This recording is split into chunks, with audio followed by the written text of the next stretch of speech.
Bonjour, donc je m'appelle Jérôme Chaplet, je suis gérant de Etienne Coffee Shop de Laval. Donc on a 2 établissements au centre-ville. On fait essentiellement donc la dégustation de produits à base de café, de thé et de chocolat et une partie négoce sur tout ce qui est vente de café et de thé. Donc on a 21 origines différentes de café et 140 thés différents.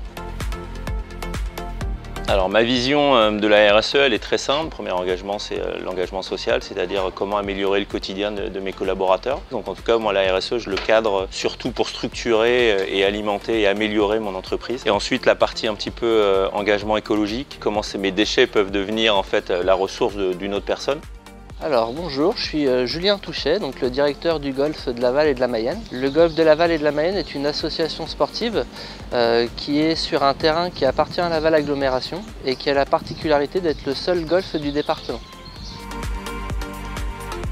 Alors nous, le golf, c'est un sport qui se joue dans un cadre naturel. Donc notre but, c'est effectivement de concevoir nos pratiques d'entretien pour être responsables et en cohérence avec les enjeux environnementaux qui sont prégnants pour nous. Et c'est aussi important, en tant que seul golf du département, de contribuer à l'attractivité du territoire et à sa relation locale, donc d'être impliqué au niveau sociétal.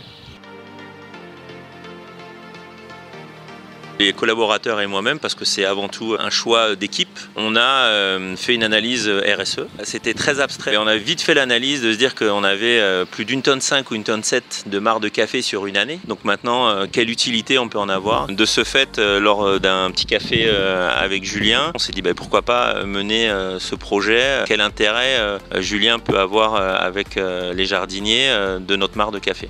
De ces échanges a découlé une solution et en fait on a déterminé que nous on pouvait se servir du marc de café pour le regarnissage de nos départs. Alors on a un petit peu tâtonné au début et ça nous a permis de découvrir certaines pratiques.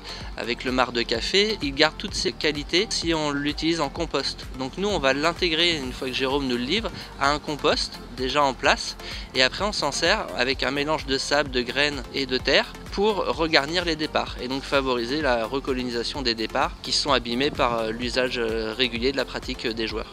Je trouve que ça a des valeurs qui sont, semble-t-il, intéressantes. On n'est pas dans de l'écologie punitive, mais dans quelque chose de concret qui vont permettre au golf ou à d'autres structures peut-être d'utiliser cette marc de café. Je pense qu'il ne faut pas hésiter et il faut essayer d'avoir des projets collaboratifs. Pour rebondir sur ce que tu dis, Jérôme, la démarche RSE, elle a forcément une implication locale. Et donc c'est important de se renseigner de ce qui est fait, de rencontrer les autres acteurs pour déterminer les solutions communes qui peuvent être envisagées.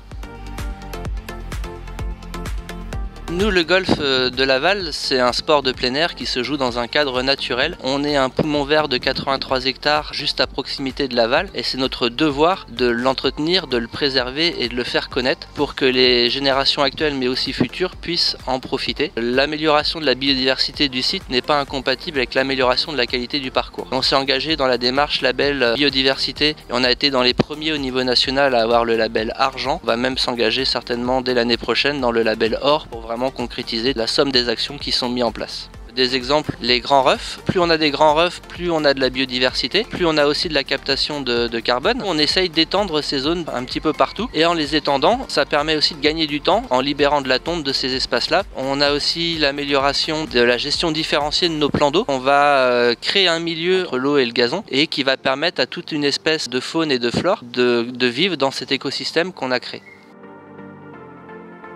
Je dirais engagement, passion et adaptabilité. J'aurais dû passer en premier, ça aurait été plus simple. Donc moi je dirais passion, équipe, plaisir. Voilà.